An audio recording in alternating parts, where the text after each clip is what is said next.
Cameraman Sai हे सगळे दृश्य दाखवले बघा। या मुली या ठिकाणी आल्या आणि हे सगळे या ठिकाणी जे आहे ते टाकण्यात आलेलं आहे। यांना विचारूया, ताई एक मिनिट, हे बघा हे दृश्य या ठिकाणचे हे दृश्य आहे दीक्षाभूमी परिसरातले। त्यांच्या भावना अत्यंत तीव्र आहे की दीक्षाभूमी परिसरामध्ये कुठलंही काम होऊ नये, जे पुनर्निर्माणाचं काम आहे, कन्स्ट्रक्शनचं काम आहे ते होऊ नये, त्यासाठी विरोध। हे बघा हे सगळे या सगळ्या महिला, मोठ्या संख्येनं महिला तरुण या ठिकाणी आहेत।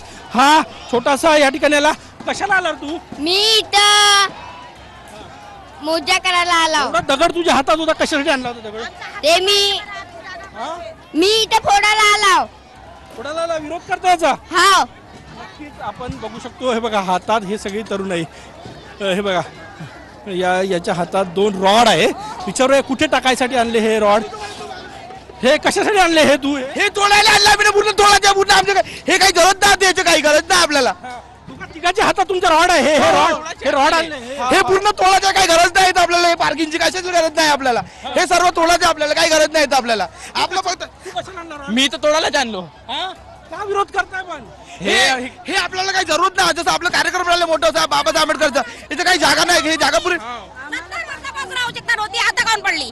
आम्हाला नाही पाहिजे, आमची दीक्षाभूमी जशी आहे तशीच पाहिजे। नाही, 70 वर्षापासून नाही पडली आवश्यकता, आता नाही पाहिजे, जशी होती तशी पाहिजे आमची दीक्षाभूमी। आणि आम्हाला पार्किंग नको आहे, इथं समितीचे लोक हजर करावे, आम्हाला पार्किंग नको आहे, समितीच्या लोकांनी इथं हजर यावे आणि जनतेचे जे आहे बोलणे ते ऐकून घ्यावे त्यांनी। आमचं समितीने आज बैठक बोलावली होती, परंतु ती बैठक जी आहे ती रद्द करण्यात आली, कारण की भावना तीव्र आहे या सगळ्यांच्या, आणि त्यामुळे आता बैठकीत तोडगा निघणं अपेक्षित आहे, कारण की हजारो लोकांची ही भावना आहे की या ठिकाणी कुठलंही पार्किंग, अंडरग्राऊंड पार्किंग जे आहे ते या ठिकाणी होऊ नये, त्यामुळे त्याचा विरोध केला जातोय। बाबासाहेबांनी याच भूमीवर 14 ऑक्टोबर 1956 रोजी बौद्ध धम्माची दीक्षा घेतली, त्यामुळे ही भूमी जी आहे ही पवित्र भूमी आहे आणि त्यामुळे इथे कुठल्याही बांधकामाला विरोध केला जातोय। च्या भूमीवर भूमिगत पार्किंगसाठी विरोध करण्यात आलाय। काही संघटनांनी हा विरोध केलेला आहे। स्तूपाला धोका निर्माण होऊ शकतो असं देखील या संघटनांचं म्हणणं आहे आणि त्यासाठी महिला पुरुष या ठिकाणी आंदोलन करण्यासाठी इथे पोहोचलेले आहेत आणि समितीने येऊन याआधी चर्चा करावी अशी मागणी त्यांनी केली। तर स्मारक समितीची बैठक आज आयोजित करण्यात आली होती, मात्र अनुयायी आक्रमक झालेत आणि त्या कारणामुळे ही बैठक सुद्धा रद्द करण्यात आली आहे। दीक्षाभूमीजवळील भूमिगत पार्किंगला अनुयायांचा विरोध आहे, कारण दीक्षाभूमीच्या स्तूपाला बांधकाम करूनच सरकारने तिथलं पावलं उचलली पाहिजे।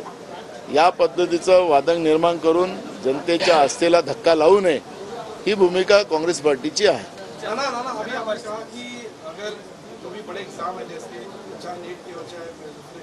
अगर उन्हें बंद करना है तो केंद्र सरकार जिस तरह से प्राइवेट होटल चलाती है सबसे पहले उन्हें बंद करना चाहिए। ना देश का सबसे बड़ा प्राइवेट केंद्र राजस्थान का कोटा सेंटर है, जिसके तहत हाल ही में एक वेब सीरीज भी बनी थी कोटा करके, जहाँ पर हजारों बच्चे किस तरह से एग्जाम देते हैं, किस तरह से जद्दोजहद करते हैं, वो दिखाया गया था।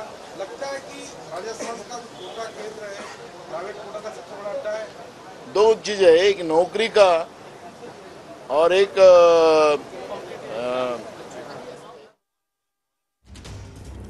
तर स्तूपाला धोका निर्माण होऊ शकतो आणि त्यामुळे इथे सर्वपक्षीय संघटनांनी याला विरोध केलेला आहे। दीक्षाभूमी परिसरातील भूमिगत पार्किंगला विरोध करण्यात आलेला आहे। तसंच हे जे पार्किंगचं काम सुरू होतं ते रोखण्याचा प्रयत्न देखील या संघटनांनी केलेला आहे।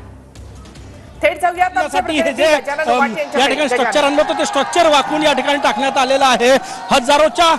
हजारोच्या संख्येने लोक आहे बघा, स्ट्रक्चर आणि पिलरही तोडलेलं आहे। काही पिलरला आग लावण्यात आली, काही पिलर तोडण्यात आलेले आहे। प्रत्येकाच्या हातात जे मिळेल ते या ठिकाणी या खड्ड्यामध्ये टाकलं जात आहे। भावना अत्यंत तीव्र आहे की या ठिकाणी अंडरग्राऊंड पार्किंग होऊ नये, त्यासाठी हा विरोध जो आहे तो या ठिकाणी तो पिलर त्या ठिकाणी बघू शकतो आपण, तो पिलर त्या ठिकाणी, त्या पिलरचं जे गोंडपाट लावलेलं आहे ते गोंडपाट या ठिकाणी जाळण्यात आलेलं आहे आणि या ठिकाणी मोठ्या प्रमाणात जे साहित्य मिळेल ते त्या खड्ड्यामध्ये टाकलं जात आहे।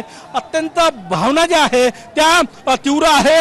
हा मुद्दा सुरू झाला, या ठिकाणी जे अंडरग्राऊंड पार्किंगचं काम स्मारक समितीनं हाती घेतलं होतं ते काम सुरू होतं आणि त्यालाच विरोध आहे, कारण की हे संपूर्ण मैदान जे आहे ते या ठिकाणी असावं, या ठिकाणी कुठलंही अशा प्रकारे अंडरग्राऊंड पार्किंगचं काम करू नये, याच भावना ज्या आहे त्या ठिकाणी आहे आणि त्यामुळे गजानन, आता सध्या पोलीस त्या ठिकाणी पोहोचलेले आहेत. पोलीस अधिकारी या आंदोलकांची समजूत काढण्याचा प्रयत्न करतायत. काय पोलिसांचं म्हणणं आहे? नक्कीच पोलीस या ठिकाणी पोहोचलेले आहेत. पोलिसांचं म्हणणं समजून सांगितलं जात आहे, हा निर्णय मागे घेतला जाईल, त्यासाठी चर्चा केली जाईल स्मारक समितीशी, अशी पण भावना या ठिकाणी पोलिसांकडनं व्यक्त केली जात आहे.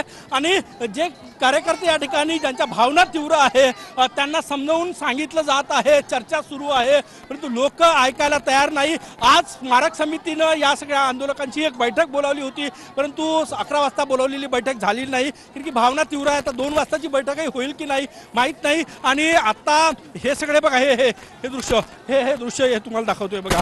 या ठिकाणचे हे दृश्य आहे. हे बघा, या ठिकाणी जे गोंडपाट लावलेलं होतं त्याला आग लावलेली आहे बघा. पिलर्स जाळण्यात आले. हे पिलर्स, हे बघा, हे पिलर्स या ठिकाणी तुम्ही बघू शकता, हे पिलर्स सगळे जाळण्यात आले. हे बघा, हे दोनही पिलर्स जाळण्यात आलेले आहे. जे साहित्य आहे हे पिलर्स, हे बघा, हे 2 पिलर्स, त्या ठिकाणी 1 पिलर जाळला. जे मिळेल ते साहित्याने या ठिकाणी जाळण्यात काम सुरू आहे. शेजारी जे साहित्य ठेवलेलं आहे ते जाळण्याचं काम सुद्धा या ठिकाणी सुरू आहे.